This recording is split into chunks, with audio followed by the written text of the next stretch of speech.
Keep it the cash. Gary B, the casual comic guy here, and joining me as always every Thursday we have Digger Jim as my co-host. How you doing tonight, Jim? I'm doing great. I'm excited. My weekend starts now. Same here, and my voice is still on recovery, so please excuse it. But welcoming him back to the show, none other than the Southern Comic Geek himself. Jason is back for another round. Jason, how are you this evening, sir? I'm doing great, Gary and crew. And so looking forward to showing some books and talking up some comics. And, of course, as always, keeping it cash. Smash that like button if you haven't already done so. It will help you be ever so casual. Right? And it's just a cool thing to do. That's what all the kids are doing. That's right.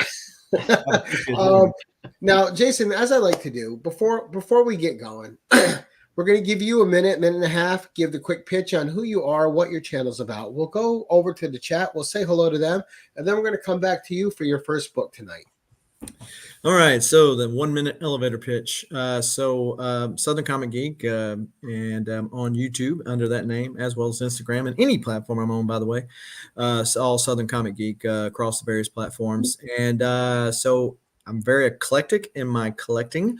Have comics, toys, original art, bunch of other stuff. At one point, it's going to become hoarding, but until we get there, it's a fun sickness to have. So, I do unboxings. Recently did a video for where I went to a con in New Orleans, a fan expo, and various things ever so randomly on my channel because life is busy that way. Right, but you are someone that I have, with the way you collect, I have a lot of respect for, because you're very niche. You like what you like, and you don't worry about what's hot at the moment. You know what you like. You're comfortable with what you like, and that's what you pursue. And that's the kind of collecting I really like. So I always think the way you do it is great. Well, and I do too. Of course, I might be biased. No, actually, I think the way I collect's wrong sometimes when I look at all those loan boxes. I mean, we're talking about almost 13,000 comics in the comic room now. So that's a lot of comics. And to think that those are amassed over a 3-year period of time, it can be a sickness. But it is fun. And when I got back into collecting, and started buying floppies again to collect, not just read, because I've never stopped reading comics. But, when I got back into collecting, that was one of the things that, I started noticing with several channels, which what they do is fine. Knock yourself out, right? The YouTube's big and this world's big enough for people to do their own thing. But for me, I'm like, I really don't care. I mean, I'm not buying it because I'm trying to spec. Right. I have my 401k and my real estate to do that. I don't have to do it with comic books. I could just buy it and have some fun, get a little nostalgia kick every now and then, and talk it up with some other nerds. Unlike what it used to be back in the day where we were all underground. So. Yeah. Right. Yeah. Yes. Thank you to the movies for making us mainstream. Right. Now, I'm going to say hi to chat. So for being on for your second time, was it easier to pick out books or was it harder? Well, it was harder from the sense that I went back and wanted to see what I showed last time, because I didn't want to bring the same stuff over again. So I had to go through the video again. But you're right. And so the exercise is pretty good, because sometimes you kind of forget why you started collecting something. And sometimes your collecting evolves over time. And it's very good to go back and kind of just analyze, why do I have this? And also relive the nostalgia of those favorite picks, right? Right. Because they can be like children at times. You don't really want to say, hey, this is my favorite. That means you don't like this one. So you start looking at it, but then when you start building that story or remembering that story, it's like, this is why I picked this book. So it was a little bit harder this time. And that's why this isn't a top 10 show. It's just 10 favorites. We all have hundreds of favorites. Yeah. I always find a top 10 to be completely unreasonable. There's nothing like, sure, you might have your top 1 or 2, which are pretty easy because you just like it that much. But when you're down in that 5 to 10 area, I mean, you can exchange so many different things. Oh yeah, that's for sure. And it's just, it's so much goodness. But let's say hi to the chat, and then we'll keep going. Gonna move up. Looks like we're having some good conversations already. So first in this evening, we have Dr. Kevin. How you doing tonight, Kevin? Great supporter of the show. I'm trying not to cough. So Jim, if I go silent tonight, I need you to pick it up, buddy. Right on. We have Bobby Catalano. Good evening, Bobby. Nice to see you. We have Paul from Psychedelic Comics. Always a pleasure, sir. We have the OG Blue Wrench herself, one of the best. Tina Carrington. Nice to see you, Tina. Thank you for coming here. And then we have one of my favorite people, Anachronic Comics, Joe. How you doing this evening, Joe? Joe. And a happy birthday to Joe as well. That's right. And we have Mr. Chuck Hensey, a friend I made this year that's quickly become another one of my favorite people. He's just great. One of the best one-liners out there, Mr. The Jackson Roy Kirk, who can light up any chat in a moment. That's a pretty safe bet. Yes. Pretty safe bet. Yeah, there's times I'm purposely start not looking at him because I don't want to crack up while I'm talking to my guest. It might not be safe. I do, but it's there for your pleasure, buddy. Frog Brawler, good evening, sir. Nice to see you. Nicholas from One Shot Comics, good evening. Now, Nick's always playing a joke on me on Instagram. If you guys pay attention to his posts, he knows I don't like Venom or symbiotes. I think they're just ridiculous. So every time he posts a Venom book, he puts a little hashtag on there, hashtag Gary loves Venom. So wait a minute. So what about when he had like Conan had like the Venom sword in Savage Avengers? That actually worked. Oh, okay. I thought it did well, but because it didn't take over his personality, he didn't become two different people. Right. Oh, okay. He was fine with that. Chris from Retro Rocket Comics, he's coming up next week, so make sure you're paying attention to that. Can't wait to see the books that he brings. And we got a couple. We got Hudat. Good evening, Hudat, who's had a great episode here himself, so check those out. Mr. Taylor Winder. Nothing reason Gary's unreasonable. Yeah. Only 10? You're slacking there, buddy. I know. Collectibles to Astonish. Good evening. Nice to see you. Adrian, Actual Dracula. Nice to have you in, buddy. And we'll keep nodding to people as they come in. And we got Paul in the 169. Good evening, sir. And I'll keep giving a little nod and saying hi as people pop in. Paul in the 619. In the six. I'm sorry. In the six. What did I say? The 169. 169. Oh, you're in outer space. 619. How you doing? But back to our focus tonight. Jason and his collection and what speaks to him. So go ahead, sir, if you could start us out with your first book. All righty. So thought it was a Speed Racer book. Okay. That was my fault. Some car came zooming by, and I tried to mute it before. I thought that was at Jason's. I thought Gary had some kind of sound effect he was putting up. No, that was this. I was trying to mute it before I was like, oh my gosh. All right, so starting us off first is the first comic that I ever read, actually, and I mentioned this on the show last time, but for whatever reason I didn't show it, and that is Amazing Spider-Man 236. Nice. Nice. This copy right here is signed by Jim Shooter as well as John Romita Jr. And as I mentioned last time, when I mentioned this book, that John Romita Jr. had was drawing much the same way his dad did at this point. And I asked John Romita, why did he change his style? And he said, because he wasn't as good as his dad and he couldn't make deadlines. So there you go. But yeah, so talking about original art, I do know where the cover of this is, and I do know the person that has 7 pages on the inside, but they want way too much for any of those. So, but it would be nice to own a original copy from when. So this is from 1982. So my mom's boyfriend had left a copy of this over at the house, and that's what got me started in reading comics, which I was always a reader anyway. So that kind of appealed to me, but just the visual of Tarantula dying in this issue. So it's kind of a minor key as well. And it's too bad he was a fun character. I always thought he was one of the better villains and underused. So, but yeah, so so Frank Giacoia inking on that. So And that's great too. And what a way to get into it from your mom's boyfriend, just leaving it there for you to read. That's Yeah. I mean, I mean, it was ever so random. And of course, that's not the original copy there because all my comics got destroyed at some point. But that is that's the original issue. now let me ask you this before we get to number 2. So when Yeah. I buy a book from back, like this happened to me really big with Rom because I was always a big Rom fan. Okay. So one of the things I did in 2019 is I bought the entire series in the 4 annuals and his guest appearances. And the floppies. Yes. Okay. Because it wasn't hard to collect. At that time, nobody cared about ROM, and you could get the issues for 50 cents in near mint for most of them. And you were paying $8 for number 1. Right. But when buying those, and it's like an instant time machine when you crack open one you've already read, and it just takes you back to like sitting on the floor as a kid with the book in front of you, and just, I mean, when you picked that one back up, did it transport you back to then? Oh yeah. So we were living in the projects in Monticello, Mississippi. So yes, I can. It takes me straight back to the white walls of the apartment.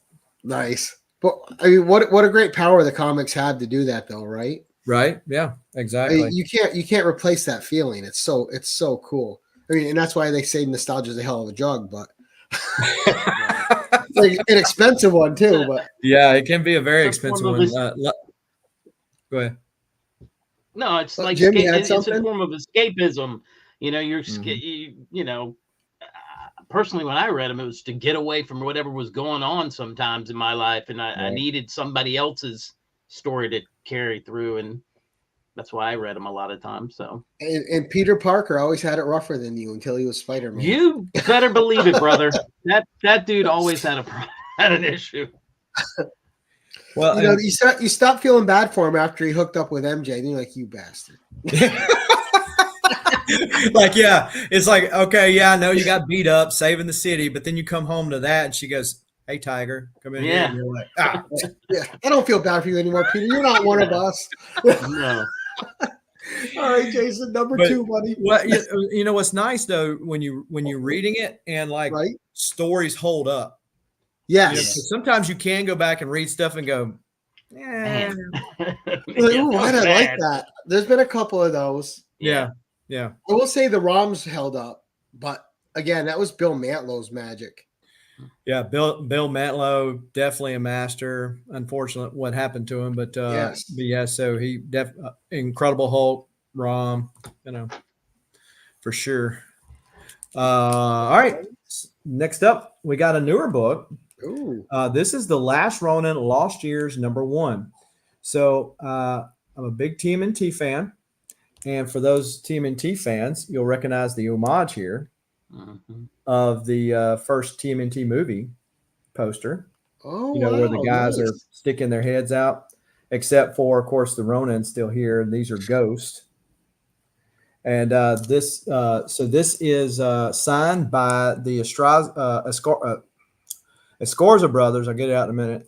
Kevin Eastman and also Jeremy Clark. Now, the other part of this is that this is a retailer exclusives, and this is one of the harder ones to find. But for those of you who don't know, Last Ronin took place.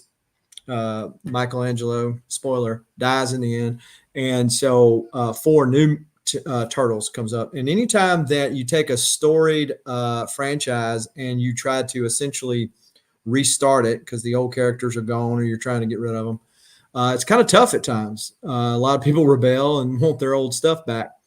But I feel like they did a good enough handoff. I mean, I feel like, they did them service. Unfortunately, it was plagued with late issues and all that kind of stuff. For those people that waited for the whole collection, you probably were better off. But this is Shredder's grandson, which is the person that they fight in the end. They end up killing each other. But the other thing about this cover is I have it. I have the original. So it is hanging up in my comic room. So I bought it from the inker, Jeremy Clark. Nice. Now, when I used to read Turtles, because the Saturday morning cartoon kind of actually killed Turtles for me because I like the serious Turtles. Do you like to return to more serious turtles in comics now? So, so when I started like getting back into turtles, I mean, the main turtles I remember is the Saturday Morning Turtles. Oh, okay. So when I went back and I started getting the older issues, because I have the whole Mirage run of Volume 1, and so when I started reading it, I was like, man, this stuff is seriously adult. Yeah, and it's heavy themes too, and very ultra violent. So it's funny that because a lot of franchises you really can't do that. Like they say, hey, no, you can't use them here this way and here this way. Right. You can't have two different sets of the same turtle, essentially. One appealing to adults, and then people don't just pretend like you don't know that. Here's the kids version. Right. A lot of franchises can't do that, but Turtles has managed to do it. So, I really like the more serious of the Last Ronin, that side, and the seriousness of the black and white. But what I remember as a kid was the '87 cartoon. So it was good that I grew up backwards, so to speak, because the series came first. But in this case, it came last. And I didn't realize they introduced 4 new turtles. Was there like another ooze accident? Well, it was purposely done. They took April's daughter, Casey, took the ooze on these 4 turtles and made them into the whole, just like they were. So how did Jenica happen? Because she's not one of those. So Jenica, again, this is kind of like what we were talking about, is having different timelines and like existing in their own deal and everybody being okay with it. But Jenica, the story of the Last Ronin was done like kind of in concept back before Jenica was even a thought. Oh, okay. And so when they decided to run with it, they didn't insert her back into anything. And so she wasn't even part of this story. She's just in the main IDW run of Turtles. Nice. And IDW, have they done right by Turtles fans in your opinion? I don't think so, but well, that's what I was asking. Everybody has their opinion, but I what I was talking about, like I feel like the handoff was pretty good with the Last Ronin to the next generation. I don't think they really did that well in the main IDW run. I feel like they just kind of turned it into like Jenica and all the turtles took a back seat. And it's like, well, if you want to make a Jenica book, make a Jenica book. Let the turtles be the turtles if you're going to keep them around. So yeah, give her own shot. All right, right. Number 3, sir. All right, number 3. Okay, we've got X-Force number 13. In particular, this is the second print. Of course, Marvel still does this today, but a lot of times they'll reuse pages from the book as the cover of the next printing. So a couple of things with this. Second Coming is a great storyline, especially if you're an X-Men fan, where Hope Summers comes back and, she's supposed to fight Bastion, who's the head of the Sentinels. And so the other part about this particular issue, the killer art in here by Mike Choi. Oof. And so this is, you recognize this as the second print cover. I have these 2 pages, the originals right here. So nice. So yeah, so I mean the scene where they realize like, okay, this is what we've all been leading up, because so this is like the next to last issue, and then Hope looks back with the Phoenix in her eyes, and Scott goes out to save her, and like he couldn't save Jean, and she goes to basically fulfill her destiny right there with that scene fighting Bastion. So when I met Mike Choi at Dallas Fan Expo, I was just going to get him to sign it right here. And I was saying, man, because he does everything in pencils. The inks and the coloring is all done digitally. So there's only a pencil page for these. And so I was telling him, man, you just killed it. I mean, your pencils are so tight. I was just going on and on. And he said, well, let me do a sketch for you. So he did a remark for me for free for cable. So wow, how nice is that? Don't you love when you meet someone that's an artist or a writer, or just and they're just the best human being when you meet them? Right. They're like, versus that guy that goes, hey, give me your $50, Neil Adams. All right, now move along. Move along. Yeah, all business. Yeah, he's all business. And I get it. I mean, these guys, the way they get paid and don't get paid, I get it. But that's one of my pet peeves, though, is I don't have a problem with the Roy Thomas or even a Neil Adams saying, "Hey, I need $50 or $100 or whatever." Mm-hmm. They're not in the game anymore. Right. Okay, but if you're a current artist or current writer, how hard is it for you to just sign a book that's right now, that you're doing right now? So like, I like Moon Knight, Jed McKay. I don't want to go pay $20 for Jed McKay to sign this book. I don't think I should have to, because he's still working. Yeah. So that's the difference for me personally. I feel and every artist has got their own thing, like Peter David used to put the cup out there and say donations. A lot of times Roy Thomas will do the Heroes Initiative donations. Whatever their thing is, I mean, that's fine. But Tom Grummett, Stored creator, he signed all my books for free. He's like, man, you already paid for the comics, whatever. Yeah. Thank you for reading them. Thank you for connecting with what I put out there. Yeah, because if you don't buy them, I don't have a job, because they're not going to continue to employ me. Right. All right, number 4, Jason. Number four. All right. Let's go with Eternal Warrior 27. So everybody knew there had to be some Valiant stuff in here somewhere. Now, this particular book in of itself is not very big. It's a dollar store find, but as you can see, there's a little ink spurt smeared on it. And I don't know if you can see. Yeah, here it is. It's kind of an embossed. There you go. Maybe I can see. Okay. Yeah. So this is, last time I was here, I showed the Geomancer #1, which was a Valiant validated signature series. And I mentioned that the Geomancer 1 is one of the hardest one of these to find. The hardest one is this one right here. So because there were less than 1,000 that were done, and you got to think, people after the 90s explosion and stuff, how many people chunk these and they don't exist anymore. And this little lesson here is go to mycomicshop.com and set you up some watch list, and they will send you a notification. And I was at work one day, and I just happened to get an email saying there was a notification that this was available, and I quickly got on the computer and snatched it up before anybody else could. Again, I already see him hanging the unavailable sign on his work door.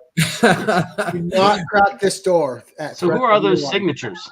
So it's Mike DiCarlo, Ted Houston, and John Ostrander. Yep. So this is the hardest one of these to find. It is an 8.0, at least as my comic shop graded it. And like, these things are just, the price I got it for, I was super surprised and super stoked to pay it for sure. It's probably more like a 9.0. I feel like sometimes they undergrade. You much rather people be happy with integrating. Yeah, and I've only bought from them a few times, but I've never had a bad experience with them. Me neither. I 100% agree. They've sent me the wrong book before, and I just call them up, no questions asked, credit my account back, no problem. Yep. And you can find some stuff that you can't find anywhere else on there sometimes, and it's just there. You're like, oh, okay. Well, and similar to like the eBay list, check that want list and say, hey, send me a notification when you got it. And then that way you ain't got to waste all your time sitting there just scouring eBay for yourself. They're doing I do that on eBay. I'll put it and I'll put a save search, and every time that comes up, it gives you the notification. I'll have to do that with my comic shop because I haven't done that there yet. Yeah. Now, how long were you hunting that book before you actually got it? So I got back into collecting 4 years ago. This will be 5 years this year. And like the first year out, I was looking for it because I got all the other ones fairly simply. I kind of lucked out and knew the right people that had most of them. I told the story of how I ended up with the Geomancer 1 was because somebody I bought on eBay knew I was wanting that, and he wasn't even his sale. He messages me on eBay and saying, hey, I know you want this. There it is out there. I mean, he didn't have nothing to benefit. I told the story on the last show, But yeah, he didn't even have nothing to benefit. And then of course this one came the way it did, just as a random. And that's a cool cover too. Yeah. So the book of the Geomancer that I do, if you follow my stuff on my YouTube or my IG, you notice that I got Valiant sketches in the book of Geomancer. This is it in the comics right here. All right, nice. But yeah, it's a physical book made to look old that Valiant put out that I get sketches done in, Valiant character sketches. Oh, yeah, what would be really cool if they just had one. It wasn't marked with Valiant markings, Gary, and you just, because it looks like an old tome. Actually, I'll get it, and you could get like all kinds of sketches like Conan or Red Sonja in it, or the various Conan type of folks. Oh, cool. Oh, that's really cool looking. Yeah, so it's made to look old. Oh, wow. And it's quite the challenge for the artist because of the way the paper's made, the paper quality. But yeah, so this is Jeff Johnson right there, did a Wonderman run in the 90s. I'll say that's fantastic. I love the way that paper looks. Yeah. But yeah, so that it's quite the challenge for some of them, like Kerry Nord, which did some Conan stuff for Dark Horse, I believe. Just a little bit of it. Yeah. Man. So he did this in watercolors. Wow. Quite. You just like leave the book with them on a Friday at some place and say, "I'll be back on Sunday to get it." So that's done in candy wrappers. I was gonna say. Wow. See the Tootsie Roll. Yeah. Tootsie Roll. That's Who crazy. did that? That's crazy. That's awesome. But yeah, so anyway, so that's what I do with that. And so to answer your question, yeah, I go to the one that I want to get if I don't get any other ones first, or the one that's like that's open. So like if I had somebody else in mind, but they've already got 3 sketches before I get there. Yeah. Because if you get somebody that's going to be there the whole con, then you're not getting it to anybody else. Right. Sure. So we got Bobby saying that book's amazing. Other Bobby saying, wow. Joe saying excellent. Whole Collector Kevin says cool as hell. And Bobby had to come back in with a damn. Speaking of Friday, like like how they say it in Friday, like Yeah. Yeah, what a leap of faith for you though, to leave your book with somebody for like a weekend, basically, right? And hope nothing happens to it in all that time. Yeah, or I don't accidentally forget it. Yeah, I mean, people laugh about the whole wagon thing. As I go to cons, I always take a wagon with me. Yeah. But the reason why I do it is so that I don't forget something at somebody's booth. Right, like you set it down on top and then you walk away without it. Oof. Because I've done that before, and I come back and it's not there. Right? What do you do? Yeah. Yeah. And so especially like if it's something expensive, like let's say it's a piece of original art or something that's not replaceable. Right. I mean, I did it with an umbrella the last time that I remember. I done it with an umbrella. It, it's not the end of the world, but if it was a piece of original art, it can't be replaced. Right. If it's a 101. Yeah. Yeah. Right. So, number 5, sir. All right. Let's see. But that book's amazing, though. Holy cow, that book's amazing. Yeah, that book is cool. The old style paper really sells it for me. Yeah. Yeah. Valiant, and I actually had it on sale, and I thought, man, wouldn't it be cool, like some of the other franchises that I'm enamored with, whether it's Hulk or some of these other franchises like that, if they had like a similar type tome where it was like style to those characters, right? You could do that with Thor. Yeah. If you're a Thor fan, I mean, there's you could do like one in the shape of Mjolnir. But or like if you're like I mean, because this can kind of fit. I mean, take the Book of Geomancer off, but like something like this, like a more of a fantasy type, like Conan or something like that. Right. You kind of get that vibe, or Thor, something. Or Doctor Strange going through a book to read a spell or whatever. Right. That would be and cool. It's like that themed sketch vibe. And you were talking about comics, original art, much the same way. That you can be drawn by the giant covers. I'm not a huge cover collector because it really narrows down what you can get when buying original art if you're only a cover guy. is to go after those panel pages that have a little bit of action or have your characters on it, but not necessarily the most expensive panel page out there. More exposition pages. Yeah, because just to have an example of it, maybe it's a story that you really liked as a kid, or maybe you just really love that artist. And that way you can own certain artists, because if you don't with certain artists, you're never going to get anything. Like Barry Windsor Smith. Like if you want a huge action page, you're fixing to drop some coin, But if you can just get like where somebody's walking through somewhere, you're like, hey, I'll take that page. It's still BWS. But with sketches don't really go up in value generally at like a piece of original art will, and so you just collect what you love. Yeah. Love the experience of meeting the creators, them putting like a unique piece, because it never fails. Like with this book, since I've got I've gotten 4 in there now. So it never fails with this book. We have a conversation about the page quality, what they can do. And generally it pushes every artist that I've done to do a different kind of medium, because they're like, I'm limited here. I can't really because generally when an artist does art, they'll do it penciled out first, and then they'll go back and ink it, and then they'll erase like the over pencil. Right. But then they can't do it with this book because it'll leave white streaks. Yeah. And that's how I got Kerry Nord to do a colored piece for the price of black and white, because he messed my page up. And so the way he fixed it was to do watercolor. Yeah. That's what you get, Kerry Nord. Hey, it worked for me. Right. So save me $200. But yeah, so everybody goes on and on about the book, and how neat it is, and so it just creates that experience with the and it's a one-of-one collectible, right?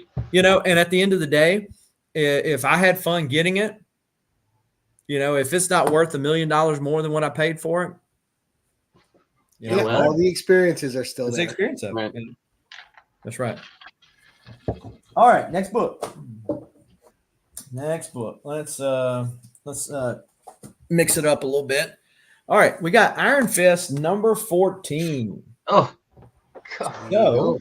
So this is a 6.5 white pager signed by Mr. Chris Claremont. Iron Fist 14. So my first experience to this issue was the Marvel Milestones that came out, if you remember, in the 90s. Yeah. Oh, yeah. And so always loved Iron Fist, collected it when it was Power Man Iron Fist. Of course, Sabretooth back when he then became more of a Wolverine guy, and they kind of linked them together. So I had this book, had bought it off of eBay, and decided to sell it. And so sometimes when you do that, you start regretting it. Other times you're like, yeah, I needed to let it go. It doesn't really fit. Like we were talking off air, Gary, about some books you were trading in. Hey, this really don't fit in the collection. So if I get something for it, at least I can go to worth something that fits better in the collection. So sometimes it's good to kind of let things go. Well, sometimes you kind of regret it. And that was the case with when I sold my Iron Fist 14. I was like, man, I really want that book back in my collection. So I just kind of scoured eBay and was waiting for the right thing to come along. And lo and behold, a bookseller, a used bookseller, not a comic book store, a used bookseller, I believe it was in Washington, had the whole run, which I think goes for 15 or 16 issues, and had the whole run for sale. And just looking at the pictures and stuff, I could tell that they had been loved, but it wasn't. They weren't destroyed. A good press would probably help it out. So I made her offer, of which they accept. I essentially paid $15 for the book. Oh, wow! Don't tell me these things. Oh my God! $15 for the book. I had it pressed, and I had Chris Claremont sign it. Well, this year will be 4 years ago. And they made white pages too. That's crazy. That's one. And I have fond memories of Power Man and Iron Fist when I was a kid. Like whenever I got one of those issues, I was just instantly reading it. Oh yeah. Well, and the last issue of Power Man and Iron Fist, I had they bought me that book when I had chicken pox. again, relating it back to when you actually got the book and you remember reading it first. And that cover was inked by John Beatty, who is better known for teaming up with Mike Zeck and Secret Wars and several other things. And it was written by Christopher Priest. Mm-hmm. But Christopher Priest didn't go by the same name. Yeah, Jim Owsley. Yeah, I was going to say. So what was funny was last year I met Christopher Priest, brought him the book. He didn't say nothing. How do you think he signed it? Jim Owsley. Yeah. Nice. I'm sure he signed whatever he was under pen name. I bet he signs under that pen name. Yeah. Yeah, I guess, because I figured he would just sign Christopher Priest, but he signed it. He also had a good Conan the Barbarian run in the 200s. Oh, okay. Yeah, really good run. Yeah, he did. I think he was actually the co-creator for Quantum and Woody, which is a Valiant property. Oh, nice. So yeah. Number 6. Now that you made Jim salivate. All right, let's see. How about a classic cover right here? Oh, nice. Silver Surfer. And so, what's up, Schwab for Comics? How are you? So Silver Surfer number 4, of course, art by John Buscema. I know that can tug at Gary's heart there. Absolutely. Him and Barry define Conan for me. Oh yeah, for sure. And so it was inked by Sal Buscema, which more Hulk, right? Sal, right. Of course, Sal did everything. He did Spectacular Spider-Man, Hulk. I mean, Sal still draws to this day. So, and you're the only other person I've heard say their last name correctly. Oh, did really? Yeah, I always said it wrong. I said it like Bushima or something like that. Says it, but the way I learned is I went and watched John Buscema with Stan Lee on YouTube. And when he said his name. Okay. Like, all right, well, man knows how to say his own name. Right. You would think. I was saying it wrong. I knew I was saying it wrong. I'm like, so now, did you have that more for the Silver Surfer or more for the Thor? More for the Silver Surfer. So I was a big fan of Silver Surfer in the 90s with Ron Mars, Ron Lim's run on Silver Surfer going into Infinity Gauntlet and, subsequent crossovers. But I've always thought that this was like just super cool cover, just classic, been homaged a billion times. Right. And, of course, with John's work on there is just a great deal. Wish I could have got one signed. I really like signed books. Of course, it wouldn't mean as much to me because obviously he's since passed on for a while now. But I bought this raw. It didn't come back quite the grade that I would have liked it to have come back at. However, did I miss any Man of War books yet? You have not. I haven't shown any yet. So stay tuned. So that is, I got it. It presents well enough where I'm happy with it. I'm not looking. I was gonna say that looks well over a 2 to me. Yeah. Like the presentation's amazing. Yeah, I think it was really the spine where the spine's kind of split, but you're not going to see that from the presentation of this. Not at all. No. So if you got a low grade book, you want it to be in the spine so the cover presents well. Right. Yeah, exactly. Or in the interior. Yeah. As long as I don't get a green label. All right. Number 7, sir. All right. The Valiant Sneak Peek. Oh my gosh. So I've never seen that. No, that's a cool cover. Yeah. So anybody want to guess who's the artist of this book? Jay Lee. You are exactly right. Well, you probably saw the signature was probably the dead giveaway. I can't even make out what that is. It just looks Jay Lee-ish. And the reason why is because I bought something Jay Lee last year and I was like, this is definitely different. Anybody see anything wrong with this? Yeah, peak is spelled wrong. Like peak, like that's peak like a mountain peak. Yeah. Not like P-E-E-K. So the story about this is that of course there were only 100 of them originally. This is number 52. Oh wow. This was put out at San Diego Comic-Con in 2007. The reason why was because Valiant had gone into bankruptcy. Valiant had been bought by Acclaim, which was more known for its video games, right? Turok among them.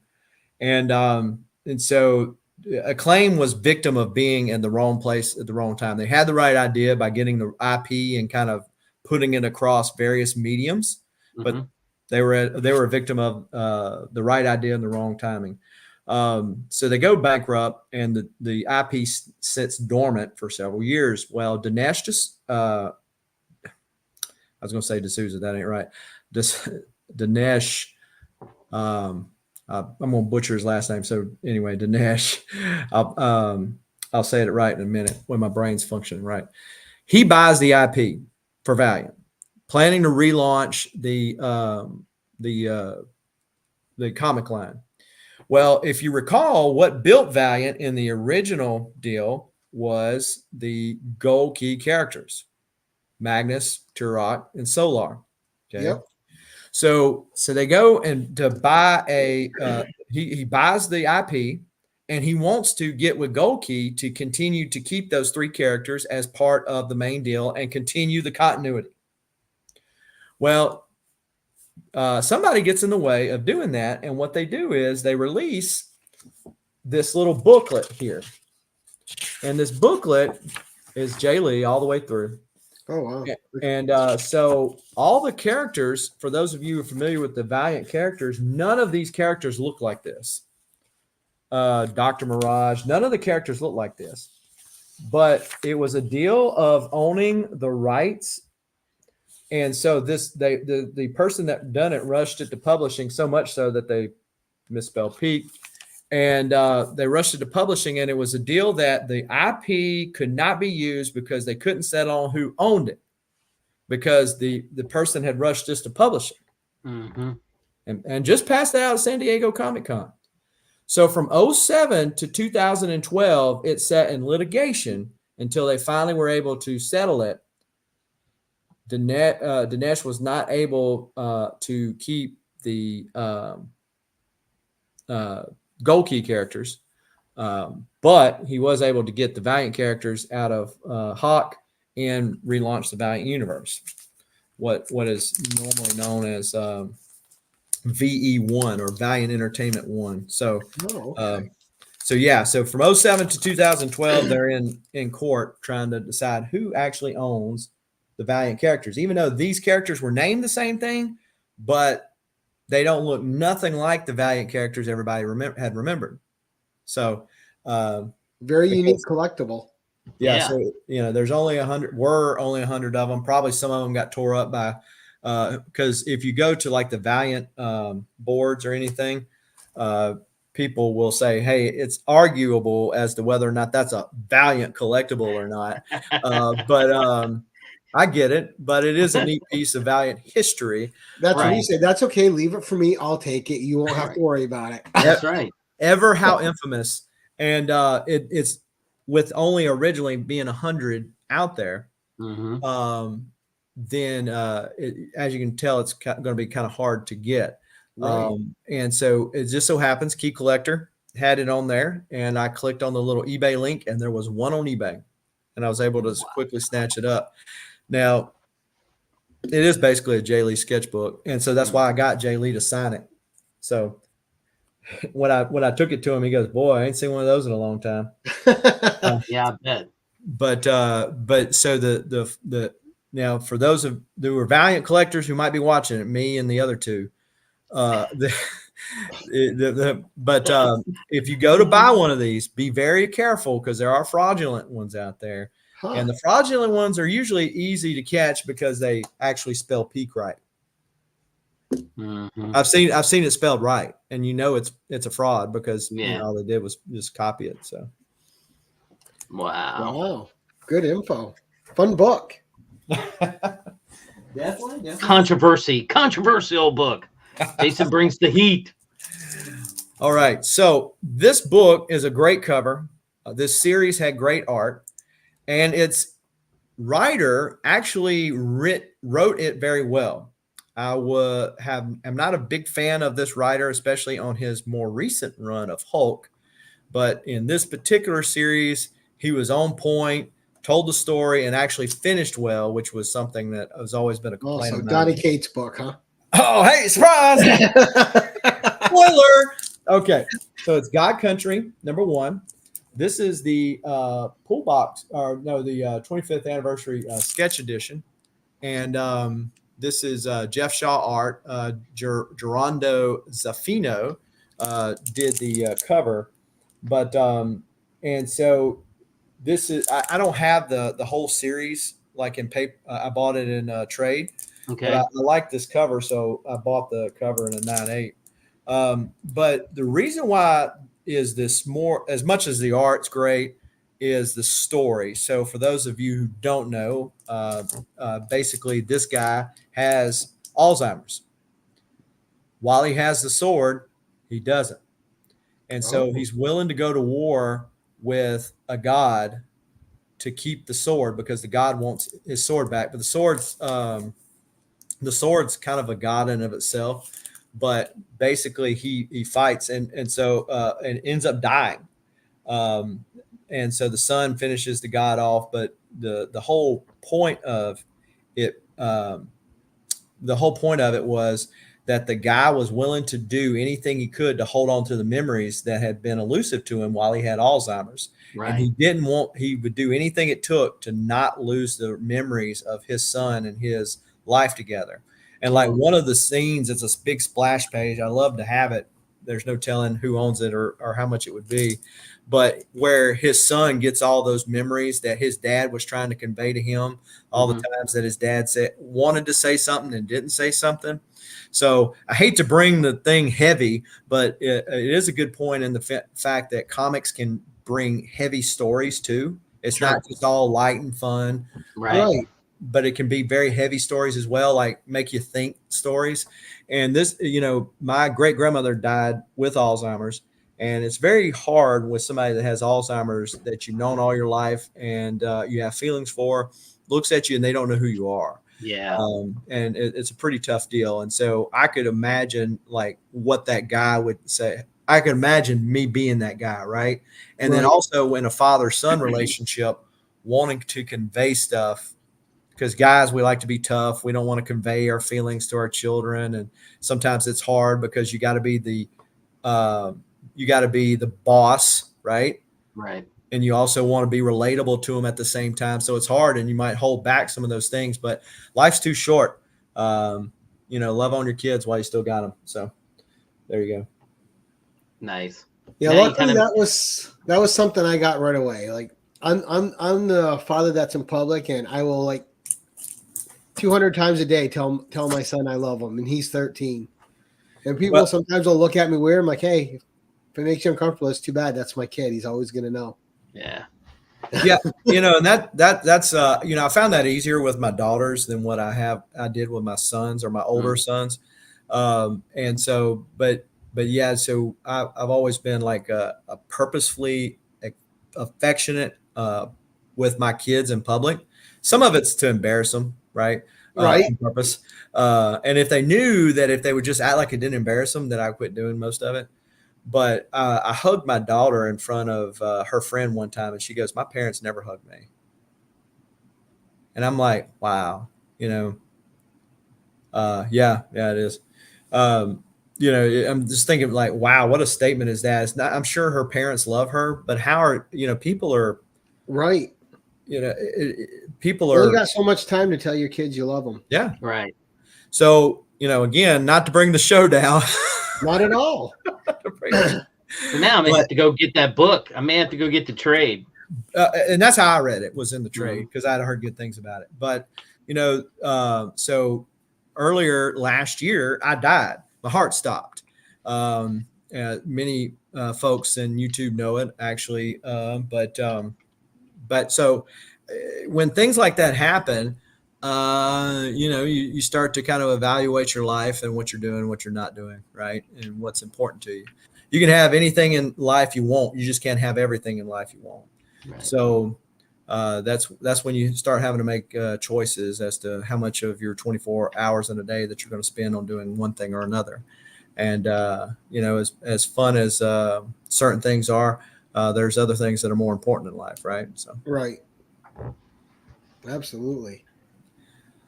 So yeah, there you go, John's conversation. well, and talking about, I will say that with John, I over the years of being on YouTube and watching John and his girls grow up, it makes you sad because I can understand that feeling. How my kids, or 3 of them, no longer live in the house because they've grown on. But to watch the interaction that John has with his kids is great. Yes, he makes me laugh. All right, number 9, sir. Is it number 9 yet? Yeah, good story though. Okay. All right, so let's talk about a Boomerang book. Bloodshot Salvation. This is a metal cover. Oh, Nice. It's a 1 in 250. Oof. So think about how many shops were actually buying 250 copies of Bloodshot Salvation #1. I mean, I know Jeff Lemire was writing it. Louis LaRosa was killing it on the interiors. This is a Miko Suayan cover. But like, how many people were really buying 250? right, Yeah. no one. That's crazy. That's right. And so I got Miko to sign it right here. And so there is a YouTube channel called EXP.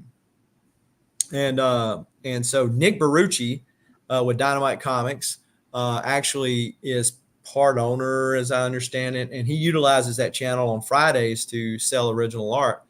But yeah, so, come on. You had to go ruin it on him, Kevin. Look, it was a blasted out movie. That part was good, right? I mean, that's what it was supposed to be. That's Bloodshot in a nutshell. Just get someone who can act, though. That, and I feel like I'm throwing rocks in glass houses when I say somebody that has hair, but Bloodshot has hair, Right.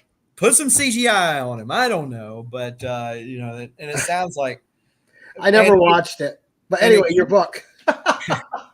And it came out at the worst time possible, like the week that like everything shut down. Yeah. Oh. In COVID. So I mean, It was definitely it was gonna bomb. Yeah, and so Dinesh had been recently kicked out of Valiant, but they allowed him to still kind of direct or whatever that movie, but I just don't know how much of it he was able to still do in actuality. So yeah, it's just a lot of things went wrong with that. But on this book, so on EXP, Jen owns a comic shop in Texas. I didn't know that at the time. I just had seen her on a random time. I'd seen it, the show, and she pulls this book out, and I'm like, "Whoa! I never see that book." Anybody go check this out and go try to see if you can find it on eBay. Again, there's not that many copies of them out there. And so I was like, whoa, that's kind of random. How often do you see it on a claim sale? So I tried to Jew her down. So she wasn't having it. So I'm like, man. And then I got to saying, how often are you going to see that book? Right. It's not about the value of the book. It's like the rarity. Like you're not, if you don't buy it now, you're not going to see another one. Like a Hulk 181, even like you'll see those all the time. They're all over the place. But there's certain books might not have a lot of value, but the scarcity is certainly there. And she knew what she had. And she knew what she had. Well, I was at a con last year in March, and I'm walking around, and I look over and I go, that's her. And so I go up to her. I didn't know she was in Texas. And so I go up to her and I said, you're on EXP. And she said, yeah. And I said, this is going to sound kind of random, but you had a Bloodshot Salvation metal cover up. And come to find out, she's a huge fan, knows Dinesh, who used to own Valiant, all that kind of stuff. And so we're sitting there Valiant nerding out. We're just talking about Valiant. And I'm like, hey, look, you still got that book? So she calls over to the shop, and they still had it. And so she sold. We negotiated a price, and I was able to buy it. Nice. And it's actually Exo Manowar Unconquered, Liam Sharp. Yeah. It just, the new issue just finally came out, I think. But that was coming out that week, and so the Exo 250 ratio was a leather cover. instead of metal. And so she had like the leather cover there available too. So I was able to pick that up from her. And so, yeah, so it came around and actually got to meet the person in person, and it came back to me anyway. And So, you got to become friends with her, and then she finally sold you at a price you wanted, huh? Yeah. Yeah. So it actually worked out, and got me go to sign it last year sometime. You used your Southern charm on her, didn't you? Well, she's Southern too, so Oh, then you don't do any charm to her then. No, You guys got to cancel each other out, right? Yeah. That's right. Yeah. Yeah. I don't think she has quite the accent that I do, but hey, I don't feel like I have an accent at all. So there you go. There you go. And you have Hulk Collector Kevin saying Bloodshot and XMen War are his favorite Valiant characters. Yeah. There you go. All right. Number 10, Jason. Number 10. So I'm going to cheat. Sure. And have 2 books for my number 10 because they're kind of like extensions of each other. Okay. Right. Yep. So this is Uncanny X-Men 493. And this is great David Finch cover. Wow. He's amazing. Oh yeah. And super nice guy too. Super nice guy.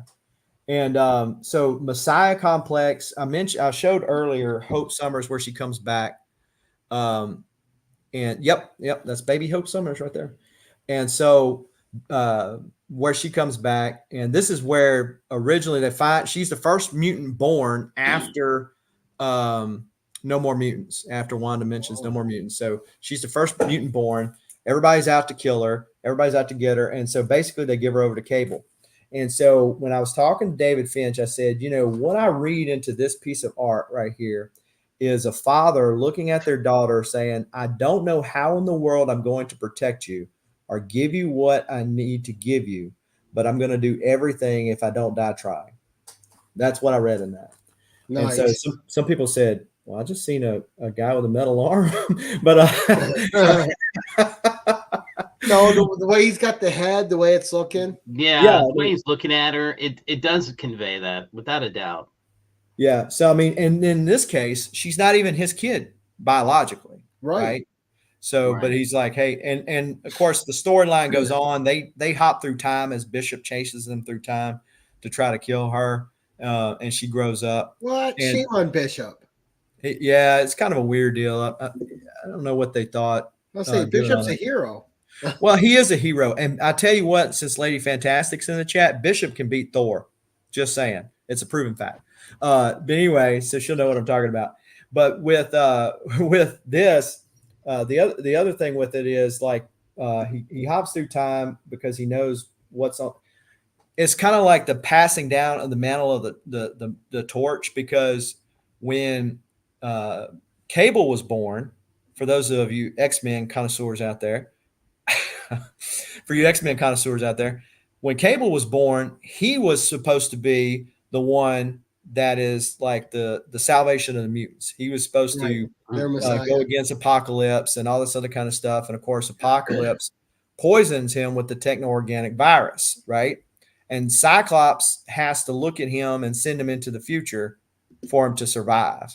And of course, he comes back as Cable later on. So, he's if you think about it from that angle, like if you think about that issue in X Factor where Cyclops has to look at him that last time, and before he makes the hard decision to give his child up to save him, this is kind of reminiscent of that too. He's like, it's kind of like a mirror moment, if you will.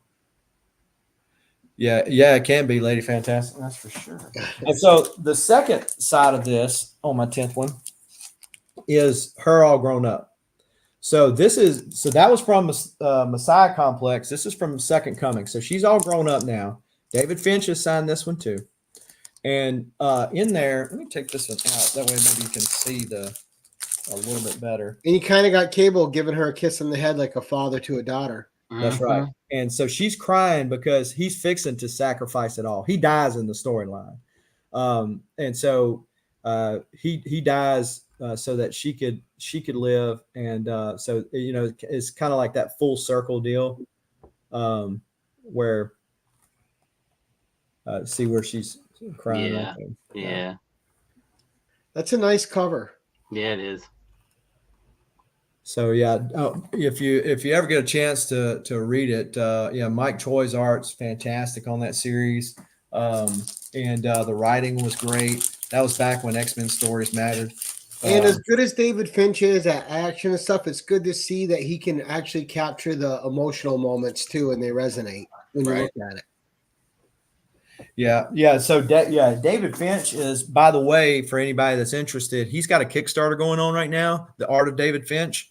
I don't know if they have any kind of you can buy like original art as a part of the Kickstarter, and some other freebie stuff's going to be thrown in there. And and so if you're interested, go check it out on Kickstarter. All right. So yeah, it's yes, Yeah, there's Lady's fantastic. It's the completest. It is a disease. Right.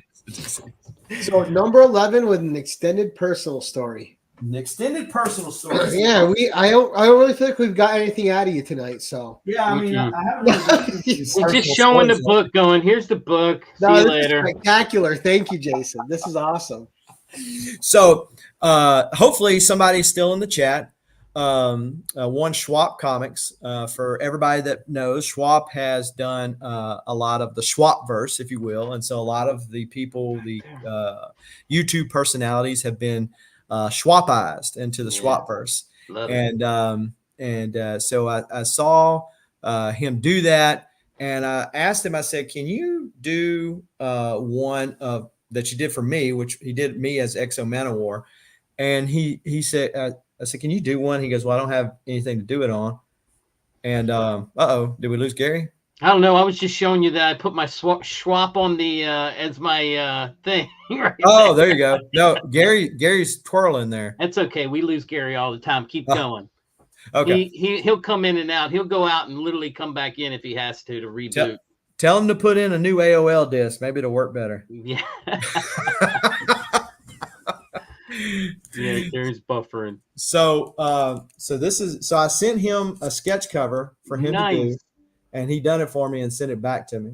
Oh, that's genius. And so the great thing about the collecting the comics is sure the nostalgic feels, it's sure the value that some of your books maintain, right? And sure it's all these kind of things, right? But it's also the people that you meet and the relationships you build. Sure. And so to have this as part of the collection is one of those books that's not going anywhere. Not that anybody want to take my ugly mug and put it on there, but yeah. So to have this as part of the collection, I think, did he sign it? I don't know. Yeah, he's signed it at the bottom. Yeah, and sitting on there. That's awesome. That's I honored when he was like, "Who do you want to be?" I was like, "Oh my God, you're actually asking me to be in it? That's great." Yeah, I was very pleased with that. I mean, I love Colossus as one of my favorite X-Men. So I was like, "Can you make me Colossus?" So yeah, and he asked me about my brother, and I was like, "Oh man," because my brother's very much a DC guy, and I was like, like Dr. Fate or Our Man. He would like one of those or something like that for sure. So. Jason, I apologize. We've been having weather stuff here, and I got asked today if I lost power, and I said no, and it just blinked on me. So half my lights are out still. I tried to get back in as quick as possible. I was all caught up in your story, and then I'm looking at a black screen. I'm like, no. It's too late. You missed it. We can't go back. So I got Schwab to do this for me. He had made me his Exo, so I sent him a sketch cover, and he done it for me and sent it back. Nice. That's incredible. But yeah, so but yeah, it's the relationships that you build throughout time, meeting at cons, shows like this, et cetera, et cetera. That's the fun part. And it's amazing how many people he's actually done. Like, Shop's really invested in this. Like, it's amazing. I got the poster right there. Right there is the poster. There's more than one of them in there. Yeah, I think, but this is the one that's got me on it. So I want it. Matters, right? Well, don't worry, Jason. Digger Jim's the only one that had to pay to get done. Yeah. I'm just kidding, Jim. No, great. So we were joking about you, Gary. I said you might want to put another new AOL disc in to get your internet back. Right. Oh man, I remember those at the gas stations, at the Oh, my grocery God. stores. Yeah, Well, that's I always love picking them up because you could erase the disc and reuse them for something else. yeah. Oh, there you go. Yeah. Then they got smart and started doing the CDs. So. Right. All right. So your spec pick. A spec pick. Because now I'm nervous. My power is going to go out again. All Now right. I'm feeling stressed out. So We gotta hurry. We gotta hurry. the spec pick is a book that everybody knows, a book that everybody knows that's in my collection, but with the current comic market is down like a lot of other books, but it is a solid blue chip key. And if you are looking for, no, it's not Squirrel Girl, but if you are looking for a good blue chip key, you want, and you're a Hulk or a Wolverine fan, you'll want to pick up this book, and that's Incredible Hulk 181. Yes, it's good. If you can get that guy to sign it, that's good too. Roy Thomas. So you've heard good things about that one, huh? Yeah. I've heard a few things about Roy Thomas, who's a co-creator of Wolverine, and I think that this scene right here, maybe minus Wendigo, is going to be on here eventually. Right. It just can't help but be. Like this is like so iconic. These two have been joined at the hip from the foundation, and so it's going to happen. And this would be like a lot of comics right now that are down, is a good time to pick up something, and you don't have to pick it up in a high grade. That Sheena, the She-Devil, is single-handedly the cause of more devaluing of comics than anybody else in history. Really? How's that? Or Shauna the She-Devil, rather. Yeah. Yeah, I knew he did that. Because she's the value stamp that was cut out of here. Oh. So everybody cut out the value stamp. Uh-huh. And how many green labels are out there as a result of it. Right. But it kind of worked out good because it's yellow and green, Hulk Wolverine. So it works out fine for me. So, because I'm not going to open it up. I'm not going to crack the case open to see if it's in there or not. Right. And the fun thing about this was that I bought this in the trifecta of Hulk 180, 181, and 182, all from one person off of eBay. Nice. They came in cracked.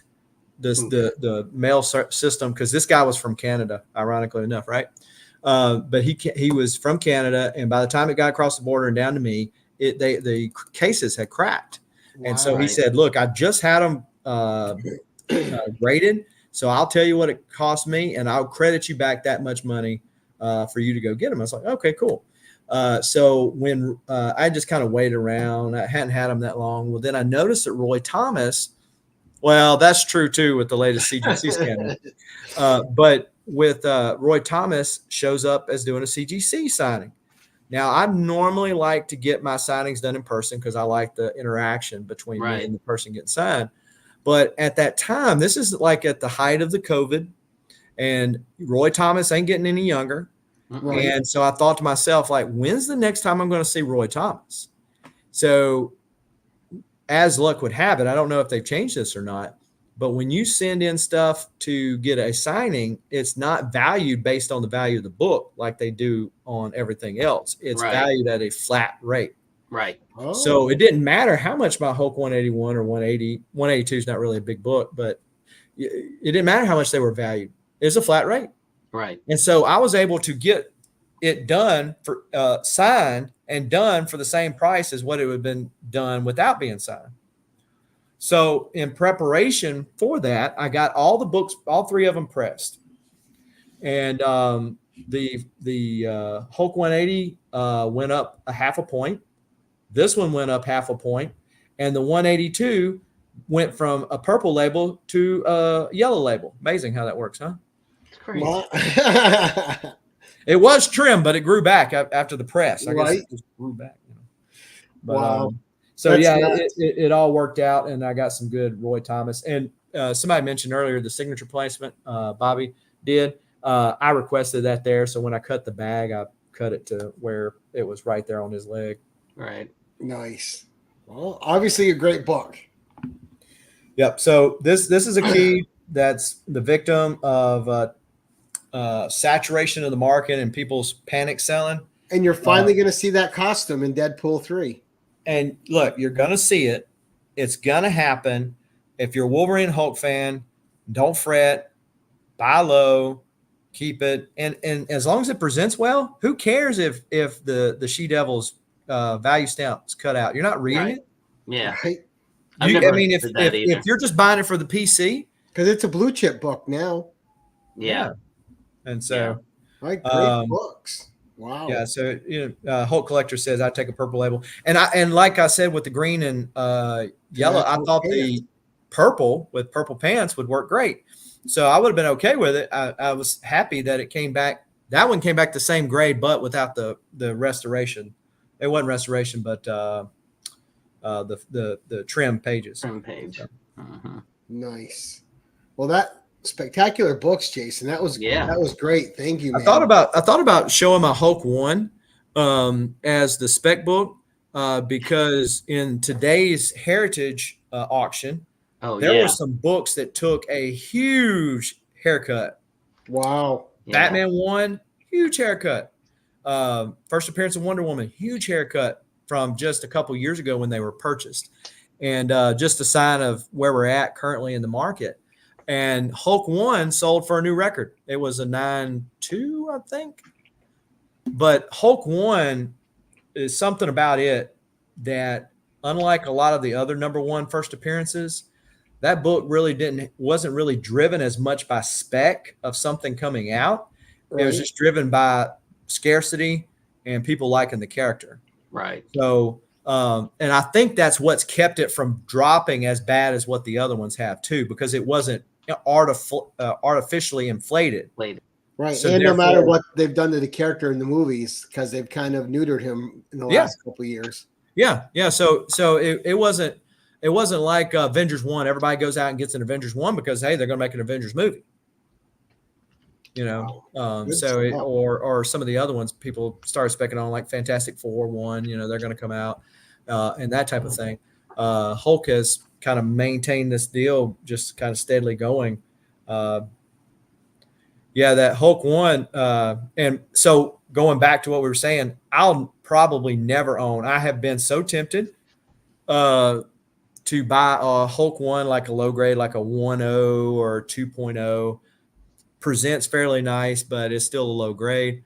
I had thought about doing it several times, but I look at mine over there and I go, that one's all right. And so it is coverless and it is missing page 12, I think.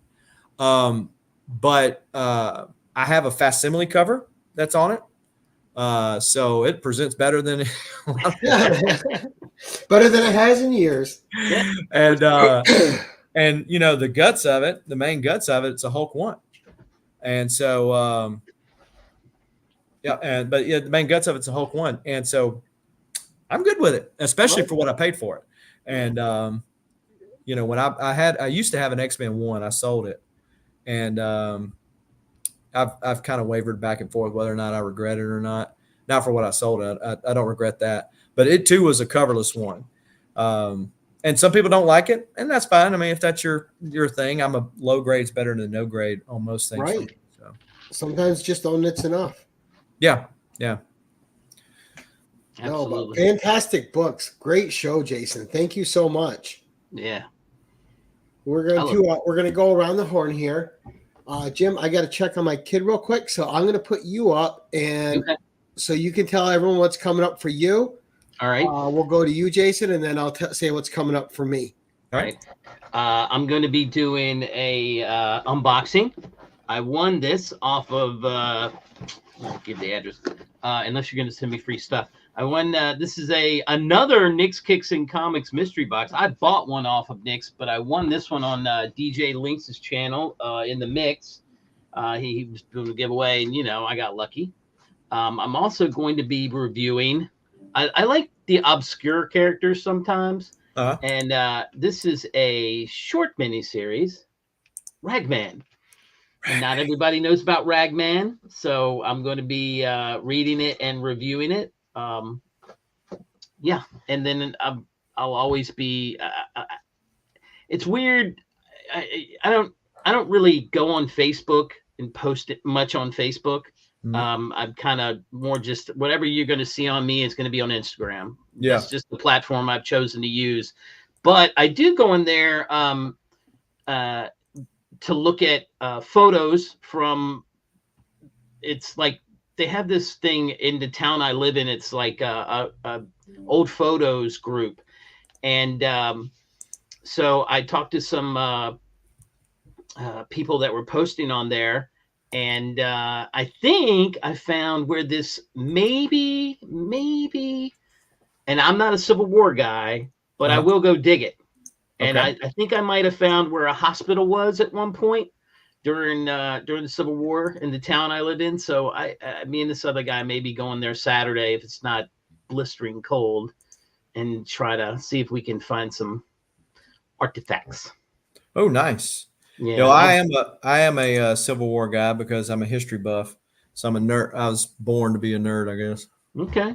Yeah. It's all right. Nothing wrong with that. I mean, I've done plenty of bullets and stuff, and I've got a couple of buttons, but I've never found a buckle. I've never found a plate or any of that stuff. But the guy I metal detect with is, man, he's ridiculous. He's got so much stuff. But that's just his thing. He likes it's like I'm a fisherman, you know, but I don't care what I catch. He's more specialized. He's all about, you know, this Civil War stuff. And so anytime we can go to a place that has Civil War activity, he's like a giddy schoolgirl. So that's what's going on my channel. Yeah. So I'm so much so on the Civil War side that I've been to every major Civil War battlefield. Really? Yeah, all the way up to Antietam and Gettysburg, all the way. That's where I live. Yeah, up there. Okay. Yeah. Yeah. Of course, you know, I'm only an hour away from Vicksburg, right. where I live. So yeah. That's nice. it. That's What's what I got coming up for you, Jason. So yeah, I recently did a follow up to Fan Expo where I went to Fan Expo and showed off some of the stuff that I picked up over on there. So on Carlos Collects channel, which we did a dual stream last night, but I got all 4 turtle voices to sign. Oh, that's cool. And I'm gonna get April O'Neil. She's from the original movie, right? No, the original cartoon. Oh, the cartoon. Oh, okay. Yeah, cartoon. And so I actually it's a local guy that did this print. I have this is a comic book cover. I have the original art to this too. So I was going to put them like side by side, the original art and this side by side. Oh, but anyway, so yeah, so I showed off some of my gets from there. Picked up some original art from Tom Grummett, and then other than that, it's ever so random on my channel these days, and so you might see some posts on IG more than you see on YouTube. It's just ever how random I am that day. Right. Nice. All right. Coming up for me next week, we have Chris from Retro Rocket Comics on the Tuesday episode of the 1011. And on Thursday, we have brace yourself, Jim. It's in the hot seat with Philtastic Comics. Okay. So have your questions ready because we're asking Phil questions next Thursday. Well, that's the first episode of the new year for the hot seat. No more 10. So that'll be our first hot seat of 2024 with Philtastic. And then and then he'll be on for the 1011 as well coming up. Right on. But we got a lot of good stuff coming up. So before we sign off, I want to thank my guest Jason. Thank you, Jason. Excellent show. It was great talking to you again. My co-host, as always, Digger Jim. Thank you, Jim. And we had a great audience tonight. Thank you all so much for coming out. And we certainly appreciate everybody and all the support. If you don't happen to be subbed up to either of these two gentlemen, I have their links in the description below. So please go follow them, sub them up, go show them a little bit of love. And as I like to end these things, until next time, keep it casual.